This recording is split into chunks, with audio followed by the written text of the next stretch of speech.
Selamat datang di sisi training singkat kita hari ini. Perkenalkan, saya Rahman Ghazali.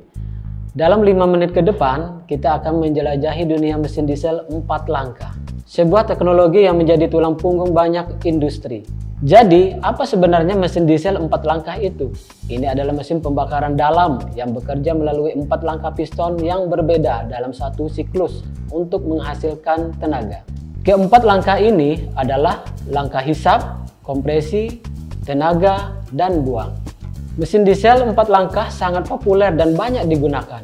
Mengapa demikian? Ada beberapa alasan kuat. Pertama, hemat dan murah dalam pemakaian bahan bakar.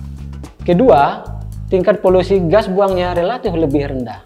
Ketiga, bahan bakar diesel mengandung lebih banyak energi panas, menghasilkan tenaga yang lebih besar. Keempat, sistem kelistrikannya lebih sederhana.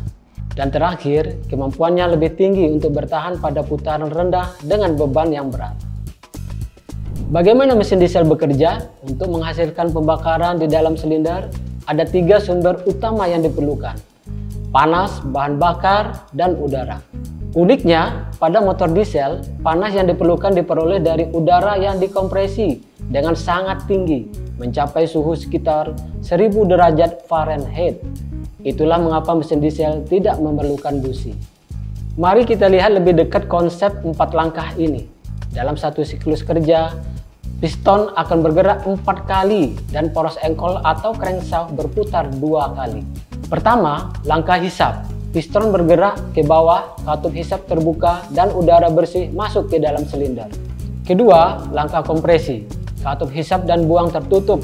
Piston bergerak ke atas, memanfaatkan udara di dalam silinder. Tekanan dan suhu udara meningkat drastis. Ketiga, langkah tenaga atau kerja. Tepat sebelum piston mencapai titik mati atas, bahan bakar solar disemprotkan ke dalam udara, panas dan bertekanan tinggi. Campuran ini terbakar secara spontan, menghasilkan ledakan yang mendorong piston ke bawah dengan kuat. Keempat, langkah buang. Piston bergerak kembali ke atas, katup buang terbuka, mendorong sisa gas pembakaran keluar dari silinder. Prinsip kerja 4 langkah ini mirip dengan mesin bensin, namun ada perbedaan mendasar. Pada mesin bensin yang dikompresi adalah campuran udara dan bensin, sedangkan pada mesin diesel hanya udara yang dikompresikan. Bahan bakar pada mesin diesel baru diinjeksikan beberapa derajat sebelum langkah kompresi berakhir. Ini disebut injection timing. Pembakaran terjadi karena panas alami dari udara yang dikompresikan. Berkat perbandingan kompresi yang sangat tinggi, berkisar antara 13:1 hingga 24:1. Sistem 4 langkah pada mesin diesel ini menawarkan banyak keuntungan, seperti tingkat efisiensi yang tinggi, pembakaran yang lebih sempurna, umur komponen yang panjang, pemakaian bahan bakar yang hemat, gas buang yang lebih bersih, dan suara mesin yang relatif lebih halus. Jadi, itulah gambaran singkat mengenai mesin diesel 4 langkah. Mulai dari prinsip dasar, keunggulan, hingga proses kerjanya yang unik. Teknologi ini terus berkembang, memberikan tenaga yang andal untuk berbagai kebutuhan kita. Terima kasih telah menyaksikan. Sampai jumpa di sisi training berikutnya.